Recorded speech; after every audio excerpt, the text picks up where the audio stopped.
Il y a une pensée que l'on repousse, une idée que l'on ne laisse jamais vraiment s'installer. Celle de notre propre fin. On vit comme si chaque nuit nous appartenait, comme si chaque réveil était automatique, garanti, inscrit quelque part dans un calendrier invisible. Pourtant, il existe une vérité que personne ne peut nier. La nuit n'assure jamais le retour du matin. Et c'est précisément ce qui rend cette question si puissante, si déstabilisante. Et si cette nuit était la dernière? Lorsque vient le moment de fermer les yeux, on croit simplement entrer dans le repos. Mais en réalité, quelque chose de bien plus mystérieux se produit.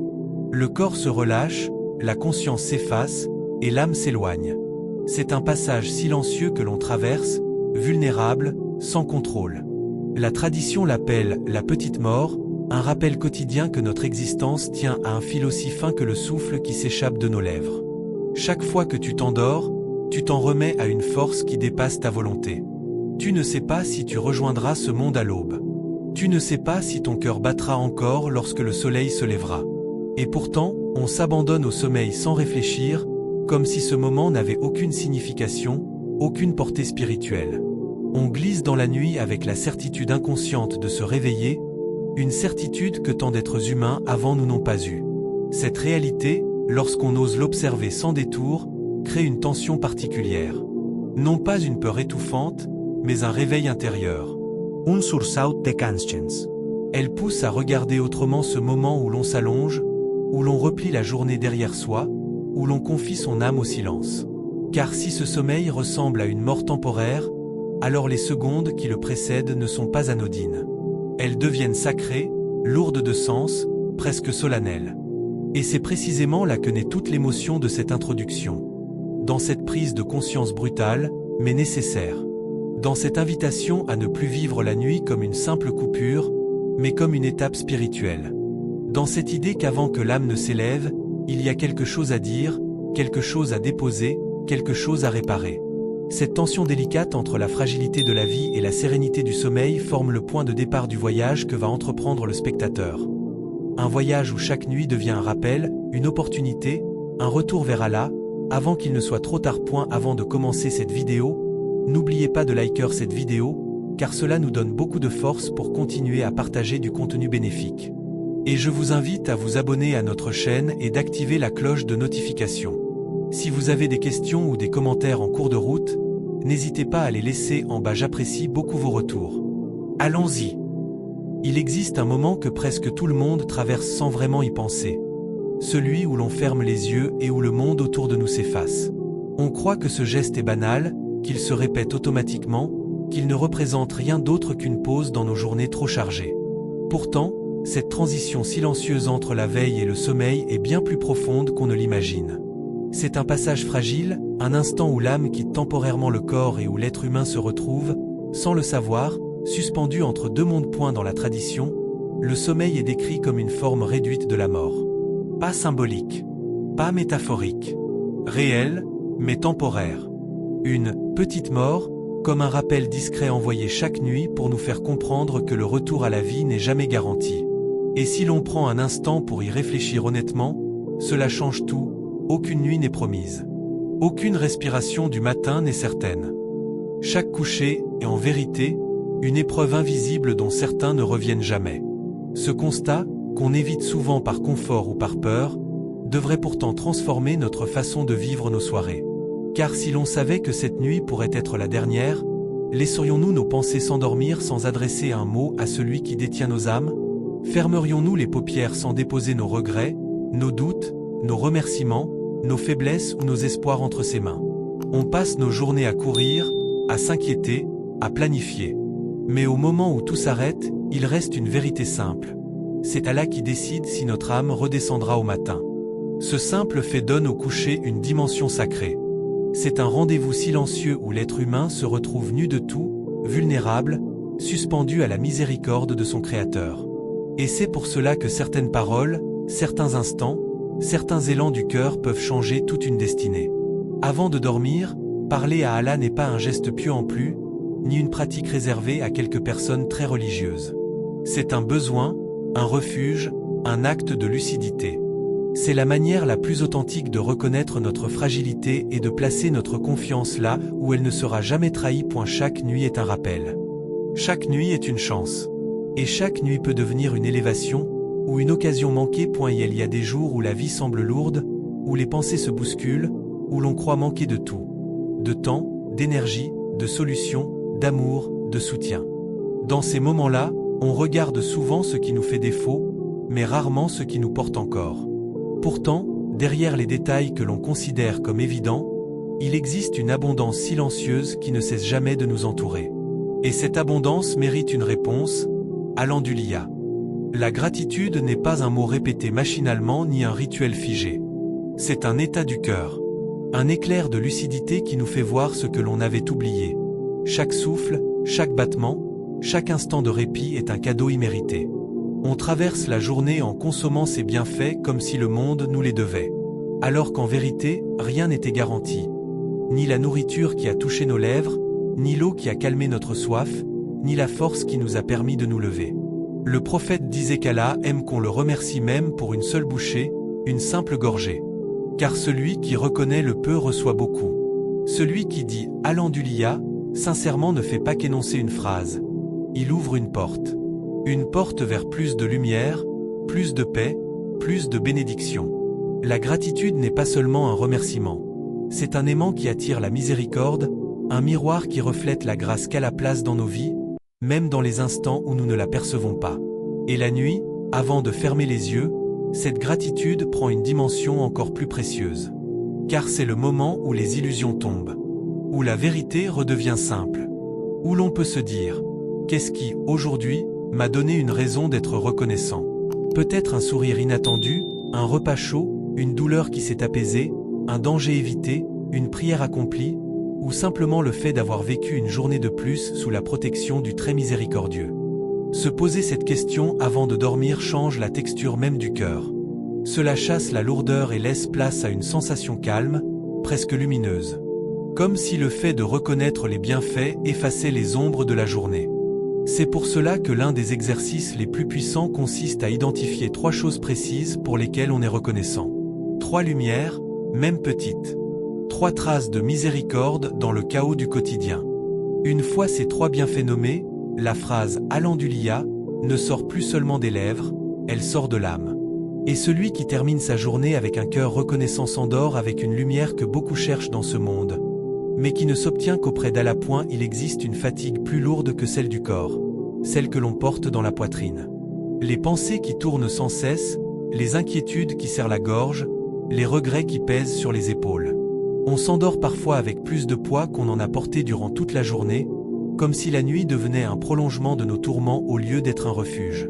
Pourtant, elle devrait être l'inverse. Un moment où l'on dépose tout ce que l'on n'arrive plus à porter. C'est là que le tawakkul entre en scène. Pas comme un concept abstrait, mais comme un geste concret du cœur. Confier son âme à Allah, ce n'est pas renoncer à agir ni s'installer dans l'attente passive. C'est reconnaître que, malgré nos efforts, tout repose finalement sur sa sagesse, sa protection et sa volonté. C'est dire intérieurement « Ya Allah, je pose entre tes mains ce que je ne contrôle pas, ce que je ne comprends pas, ce qui me dépasse. » On vit dans un monde qui nous pousse à tout maîtriser. Nos plans, nos émotions, notre avenir. On croit que si l'on réfléchit assez, que si l'on s'inquiète suffisamment, les choses finiront par s'arranger. Mais la vérité est simple. Certains fardeaux ne trouvent la paix que lorsqu'ils sont remis à celui qui ne dort jamais, celui qui veille même quand notre âme quitte notre corps pendant la nuit. Le prophète récitait une invocation avant de dormir, une parole d'abandon total. Remettre son dos, son cœur, ses peurs et ses espoirs entre les mains d'Allah, en affirmant qu'il n'y a ni refuge ni salut en dehors de lui. Ce ne sont pas seulement des mots, c'est une manière de relâcher les chaînes de la peur, de démêler les nœuds de l'angoisse. Une manière de glisser son âme dans les mains du très miséricordieux avant qu'elle ne s'élève durant le sommeil. Faire tawakkul, c'est accepter que la nuit ne soit pas un moment où l'on continue de lutter intérieurement, mais un moment où l'on se laisse porter. C'est dire « Ya Allah, je ne peux pas tout résoudre ce soir. Mais toi, tu peux tout apaiser. » Et dans cette reconnaissance, il y a une paix immense. Lorsque l'on s'endort avec cette confiance, le cœur cesse de courir. Le corps respire différemment. L'esprit se calme. On n'entre plus dans la nuit avec la peur de ce qui arrivera demain, mais avec la certitude qu'à la veille, même dans ce que l'on ne perçoit pas. Ainsi, confier son âme à Allah avant de dormir n'est pas une simple formule. C'est un refuge, un apaisement, une manière de dire à la vie « Je ne suis pas seul, même dans l'obscurité ». Et celui qui s'endort avec cette certitude trouve une paix que rien dans ce monde ne peut offrir. Point lorsque la nuit enveloppe le monde et que le silence s'installe, il se passe quelque chose que l'on oublie facilement. L'être humain perd le contrôle. Son corps s'immobilise, son esprit s'efface, son âme s'élève. Le sommeil n'est pas un simple repos biologique. C'est un passage mystérieux où l'on ne possède plus ni force, ni vigilance, ni protection. C'est précisément dans cet instant de vulnérabilité que le prophète nous a transmis 2 invocations d'une puissance exceptionnelle. Ces paroles ne sont pas de simples formules à mémoriser. Elles sont un rempart invisible, une armure spirituelle. Elles protègent de ce que l'on ne voit pas, de ce qui rôde dans l'invisible. Les cauchemars qui déchirent le cœur, les djinns qui troublent l'esprit, les frayeurs qui s'accrochent au sommeil, et même le châtiment de la tombe pour celui dont ce serait la dernière nuit. Chaque mot prononcé devient une barrière lumineuse autour de l'âme, un cercle que seule la miséricorde divine peut tracer. Mais plus encore, ces invocations rappellent une vérité que l'on fuit souvent. Le sommeil ressemble à la mort. Le corps s'abandonne, l'esprit se détache, et seule la volonté d'Allah décide du retour à la vie au matin. Dire ces invocations, c'est accepter cette réalité avec lucidité. C'est reconnaître que l'on part vers un monde auquel on n'appartient pas complètement, et que ce départ, même temporaire, mérite d'être confié au Créateur. Réciter ces paroles, c'est poser un acte profond de foi. Affirmer que notre vie, notre souffle et notre protection n'appartiennent qu'à Allah. C'est une déclaration silencieuse mais puissante. Je marche vers le sommeil comme on marche vers l'inconnu, mais je n'y vais pas seul. Cette intention transforme un geste ordinaire en acte spirituel, une routine en adoration. On parle souvent de prière, de charité, de dhikr, mais on oublie que même le sommeil peut devenir un acte de foi lorsque l'on s'y prépare avec conscience. Les invocations prophétiques font de chaque nuit une opportunité d'obtenir la protection divine, de purifier son cœur, de s'endormir en serviteur conscient de sa fragilité et confiant dans la puissance de son Seigneur. Ainsi, lorsque tu éteins la lumière, que le monde disparaît peu à peu et que tes pensées se dissipent, réciter ces invocations, c'est comme remettre une clé précieuse entre les mains d'Allah. Tu t'endors alors différemment, apaisé, entouré, guidé. Car celui qui confie son dernier souffle de la journée à son Seigneur ne traverse jamais la nuit seul. Il y a des vérités qui ne frappent vraiment que lorsqu'on les regarde en face. Parmi elles, celles que tout le monde connaît, mais que presque personne n'affronte réellement. Rien ne garantit que l'on verra le lever du jour. Cette pensée, on la repousse, on l'enfouit sous des distractions, on l'éteint comme une alarme gênante. Pourtant, elle devrait être l'étincelle qui réveille l'âme, celle qui rappelle que chaque nuit peut être la dernière étape avant la rencontre avec Allah.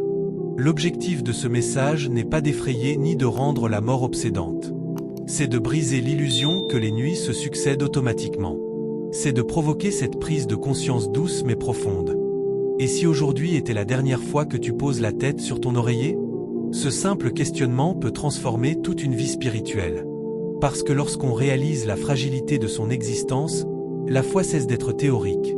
Elle devient urgente, nécessaire, vivante. Mais cette urgence n'a rien de brutal. Elle n'écrase pas, elle n'angoisse pas.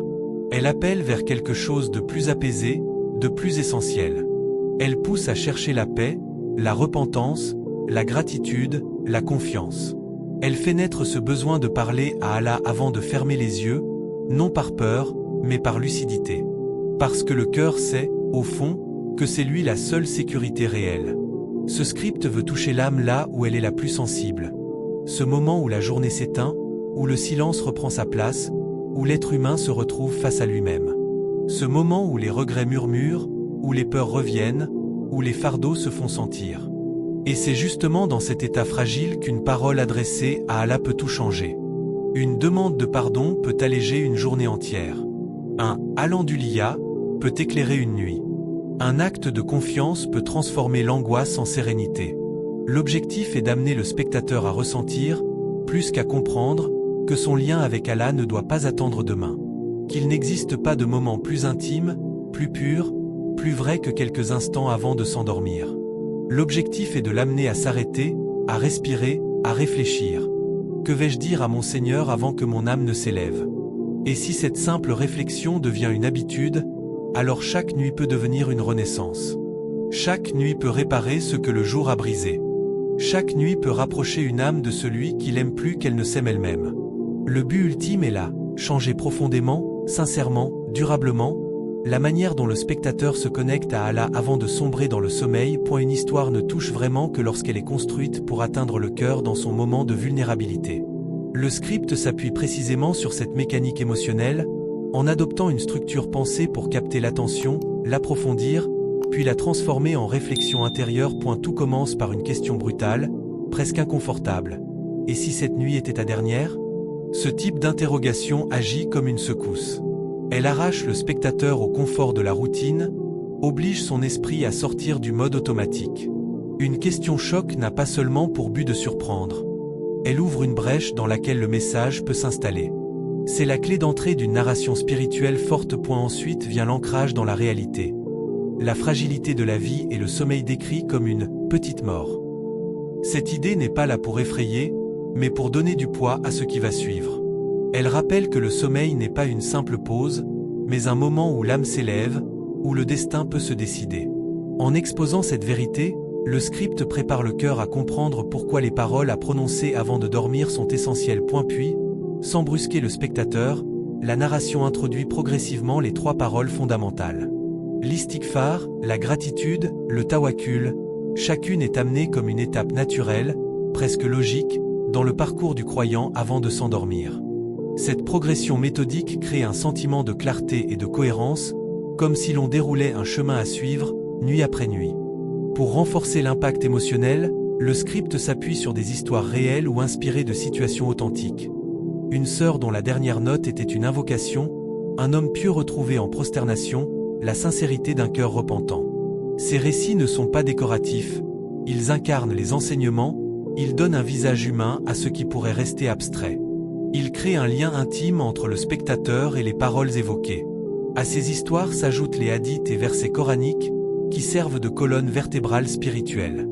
Ils valident ce qui est dit, apportent une légitimité religieuse, mais aussi une beauté particulière à la narration.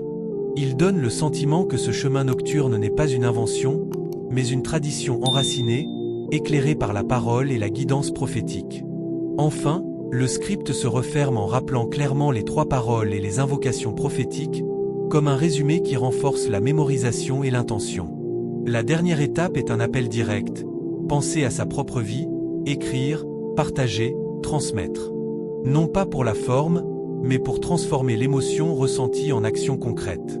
Ainsi, chaque élément de la structure narrative est pensé pour captiver, toucher et éveiller. Un choc, une vérité, une progression, des exemples, une légitimité spirituelle, puis une invitation à agir. Une trajectoire complète qui accompagne le spectateur du premier mot jusqu'à l'introspection finale. Quand la journée s'éteint et que le monde se retire dans le silence, il reste un geste que personne ne devrait négliger. Parler à Allah avant de fermer les yeux. Ce n'est pas une formalité, ni une habitude pieuse réservée aux plus pratiquants. C'est un acte profondément humain, une manière de déposer son cœur là où il sera réellement compris. Car personne ne connaît mieux tes secrets, tes faiblesses, tes espoirs et tes blessures que celui qui t'a créé. Le message essentiel du script est simple, mais il porte un poids immense. Ne t'endors jamais sans avoir adressé quelques mots à ton Seigneur. Une nuit peut effacer une vie de négligence, et une autre peut être la dernière. Alors pourquoi offrir au sommeil un cœur chargé, silencieux ou distrait, alors qu'il pourrait partir purifié, reconnaissant et apaisé? Les 3 paroles présentées ne sont pas de simples formules. Elles forment un chemin complet, une attitude intérieure qui transforme totalement la manière de vivre sa nuit. Astaghfirullah, c'est le souffle qui nettoie, le mot qui enlève ce que la journée a accumulé d'erreurs, de gestes maladroits, de pensées oubliées. C'est le moment où tu reconnais ton humanité, où tu dis « Je suis faible, mais tu es celui qui pardonne ». Avec ce mot, tu adoucis ton âme. Alhamdoulilah, c'est la lumière qui illumine ce que tu n'avais pas vu. La gratitude ne change pas les événements, mais elle change ton regard sur eux. Elle te rappelle que malgré les difficultés, tu respires encore, tu crois encore, tu as encore 1000 raisons de dire merci. Et lorsqu'un serviteur remercie, Allah augmente ses bienfaits. Tawakkul, c'est l'abandon total, la confiance qui soulage le cœur. Dire à Allah, je me remets entre tes mains, c'est déposer tes peurs, tes projets, tes inquiétudes dans un endroit plus sûr que tout ce que le monde peut offrir. C'est choisir la paix plutôt que le contrôle, la sérénité plutôt que l'angoisse. Enfin, les deux invocations prophétiques viennent comme une protection ultime. Elles ne sont pas seulement un rappel, mais une barrière invisible, une couverture spirituelle. Elles enveloppent le sommeil d'une sécurité que rien de matériel ne peut égaler. Elles transforment cette vulnérabilité sacrée qu'est la nuit en un acte d'adoration complet. Ce message final n'est donc pas une conclusion, mais une invitation, que chaque nuit devienne un rendez-vous. Que chaque coucher soit un retour vers Allah. Que ton dernier souffle du jour soit une parole sincère, car c'est peut-être celui qui comptera le plus. Ne dors plus dans le silence. Dors dans la présence. Dors dans la paix. Dors en ayant parlé à celui qui ne te quitte jamais. Et n'oubliez pas, chers abonnés de Secret of Peace, de liker cette vidéo, de vous abonner à la chaîne et d'activer la cloche pour ne rien manquer de nos prochains rappels. Que Allah vous bénisse, vous protège et fasse de nous tous des gens assidus à la prière.